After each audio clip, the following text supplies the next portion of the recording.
We had a meeting scheduled. It was my idea. When I heard, very simply, that they killed one of our soldiers and 12 other innocent people, I said, there's no way I'm meeting on that basis. There's no way I'm meeting. They're dead as far as I'm concerned.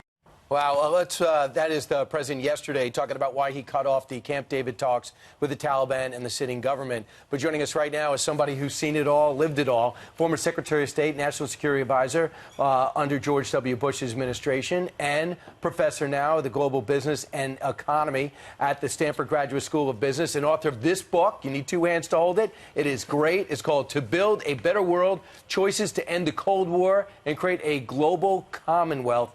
And I think was almost a simpler time, Mr. Secretary. It seems like it, doesn't it? It really in retrospect, does. Yeah. I think the president made a good move with the invitation to Camp David, number one, and the canceling of the conference, number two. Well, let me speak first to the canceling of the conference. It was a good decision. I'm frankly relieved because I think all of the signs were that the Taliban was not serious about an agreement that was acceptable to us. The signs were they wouldn't even talk to the Afghan government, which has been our partner now, a democratically elected government for more than a decade and a half. They really weren't going to make guarantees about not having terrorists come back onto their territory. And we really can't sign an agreement that is going to undo all of the gains of the last 18 years. And so I was relieved. As to Camp David, I probably would have chosen another venue, particularly this week as we look tomorrow to the anniversary of 9/11. It's not that Camp David is in some sense sacred in that way. I mean, the PLO was probably a terrorist organization when Arafat went there. But the timing wasn't ideal. What do you make of the president's personal diplomacy approach and willingness to sit down with the Taliban? Well, if, in fact, it looked like there was a good deal to close, all wars have to end, and sometimes presidents have to be the ones to end them. I haven't minded that the president has felt that he has to do personal diplomacy. You just have to make sure it's well prepared, because when you have the president of the United States go in, something has to happen. Is it well prepared? It looks to me as if this one was not quite there. I know Zal Khalilzad very well. He worked for me. He's a very capable negotiator, capable diplomat, born in Afghanistan, knows the culture.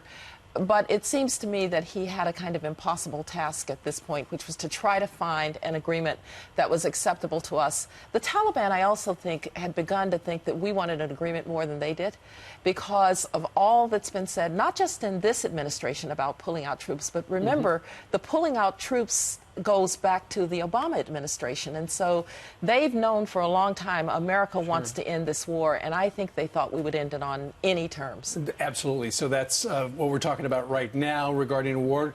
You, in your new book, To Build a Better World, actually look back at the Cold War and the last 40 years.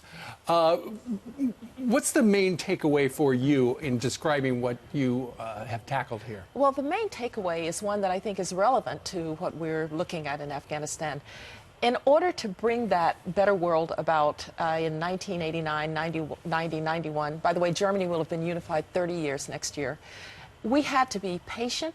We had to be resilient. We stayed in Europe from 1945 to for 45 years until Germany was unified.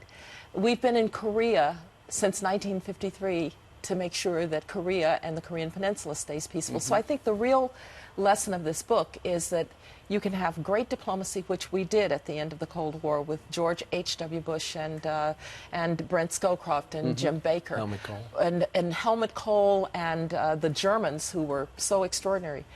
But it was on the basis of a foundation of friendship and alliance of more than 45 years and American steadfastness and willing to stay the course until the terms were right. And that's a lesson for any diplomat in any day. To Build a Better World is a great sentiment, a great dream, and a great book as well.